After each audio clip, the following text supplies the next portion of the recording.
everybody, welcome to the Hacienda. Rivet here. Today we are going to make pambazos.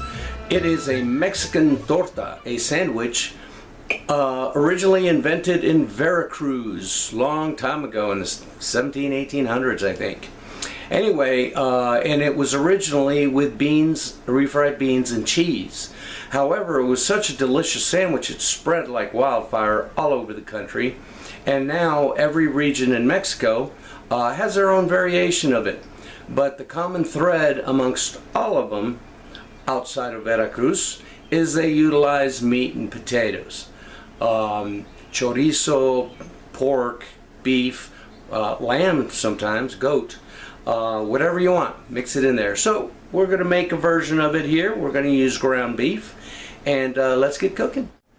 What makes a pambazo unique is that the bread over there is dipped in Guajillo sauce that I made yesterday, fresh from scratch, and then fried.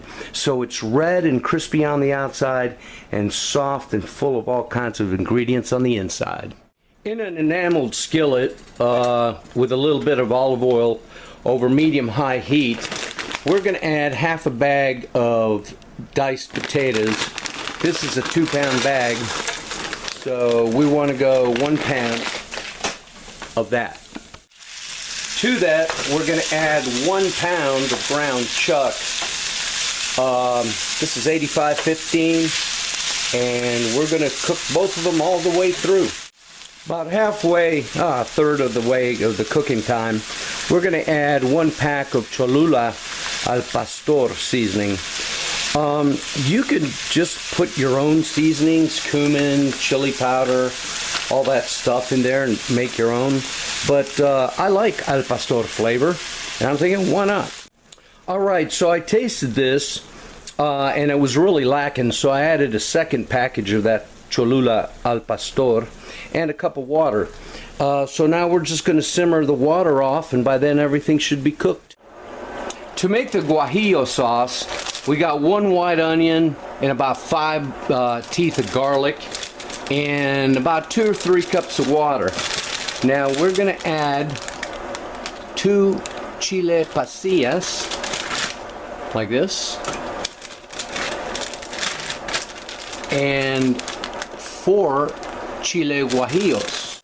Then we're going to boil them to 1 inch of their lives and let them steep. Now let's talk about the Guajillo sauce. This is really stupidly easy to make. I made it fresh last night. You're going to see a snippet of me boiling the chilies, but it's got this consistency, and you astute viewers are going to notice there's seeds in there. That's fine. You don't have to put it through a food mill and, you know, get it all fancy schmancy. That's perfect. We're going to paint the bread. Now you'll see the bread, we've cut it in half, and we've dug out the innards because we need to build room for the amount of goodness that's going in that sandwich. While the olive oil is heating up in the skillet over there, we're going to go ahead and paint our sandwiches, pambazos, with a Guajillo sauce. Okay? And this is going to add a beautiful color and flavor. And this is what makes the pambazo a pambazo. Beautiful thing about Guajillo sauce is it lasts forever in the fridge, and you could use it for so many good things. Here they are, sizzling, frying, and don't be shy. Use one of these things, squish them down, especially the top part of the bun, so it gets nice and cooked up. Right, so here's a nicely toasted pambazo bread, so let's turn them over and build the sandwich.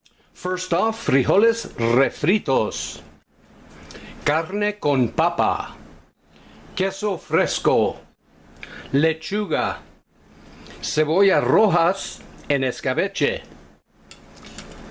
salsa verde, qué rico, crema mexicana, y así cerramos el pambazo.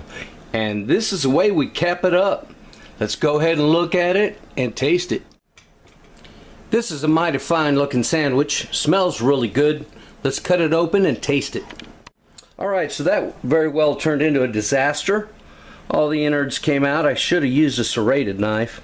But then again, from what I am learning as I go, I've never made this before, I don't believe this kind of sandwich is meant to be cut. I think you're just supposed to pick it up and start on one end and go down the other.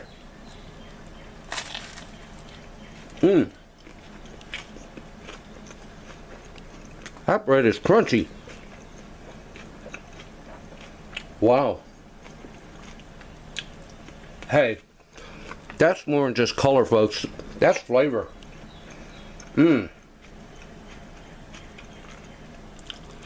Surprisingly, the meat with the potatoes is really good. I knew it would be, but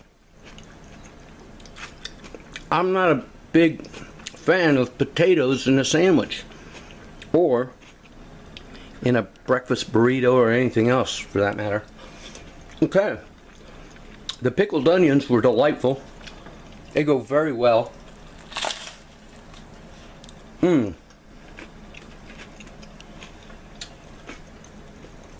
I can see why that sandwich is famous. That's really good. I don't see why you couldn't use sturdy Kaiser rolls, make it a little bit more manageable. Flavor 10 out of 10. Everything is so Mexican, so good. I'd make this again in a heartbeat. I got a crap ton left over beans, meat, and the associated vegetables that go on there. So there'll be several more of these in my future. Thanks for watching, people. Y'all take care.